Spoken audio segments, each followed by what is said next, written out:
Bonsoir à vous tous. Le flash d'information.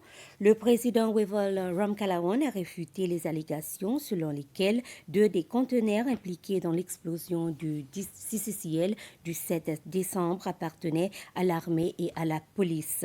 Le président Ramkalawan dit que l'explosion du CCCL fait toujours l'objet d'une enquête qui doit être conclue le plus rapidement et le plus efficacement possible. Le président Ramkalawan s'exprimait dans le cadre du discours en cours sur l'état, non mais pas vraiment le discours de l'état de la nation, mais plutôt de la conférence de presse présidentielle qui est actuellement en cours. La conférence de presse a débuté à 17h30 et elle est diffusée en direct à la SBC2, la radio Cécile et YouTube. Les journalistes de différents médias y sont présents avec leurs questions.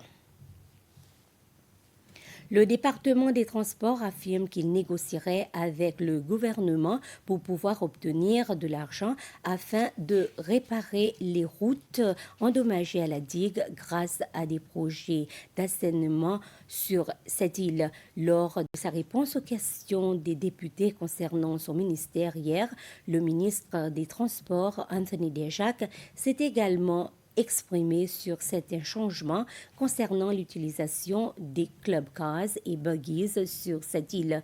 Le ministre a déclaré que la politique concernant ce mode de transport était en cours de révision.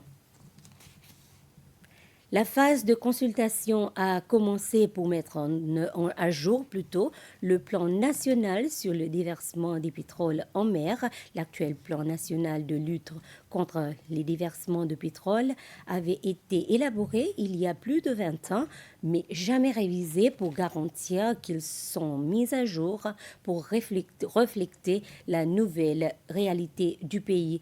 Le département de l'environnement a donc organisé la première réunion de concertation sur cette question. Les participants comprenaient des représentants de plusieurs ministères, départements et agences, et il y avait également des représentants de la division de gestion des risques de catastrophes, de l'autorité de sécurité maritime des Seychelles, des gardes de côte ainsi que du département de changement climatique.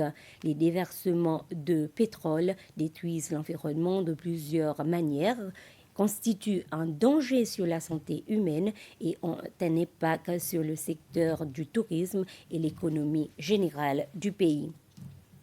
Le nouveau plan national sur les déversements de pétrole devait être prêt à être approuvé d'ici le troisième trimestre de cette année. Les besoins financiers, les surveillances et évaluations étaient quelques sujets sur lesquels le 7e groupe du Blue Grants Fund a reçu des conseils pour ces projets qui ont été approuvés par le Fonds fiduciaire pour l'adaptation au climat des Seychelles ou CECAT. C'était lors d'un atelier sur la mise en œuvre du projet qui a eu lieu récemment. Au total, 21 projets ont été approuvés. La chef de direction de CECAT a déclaré qu'il était prévu qu'après l'atelier, les participants aient reçu davantage de connaissances sur ce que CECAT est en train d'offrir et sur les moyens par lesquels ils pourraient accéder au fonds. Et voilà, nous sommes arrivés à la fin de ce flash d'information. Merci de votre aimable attention.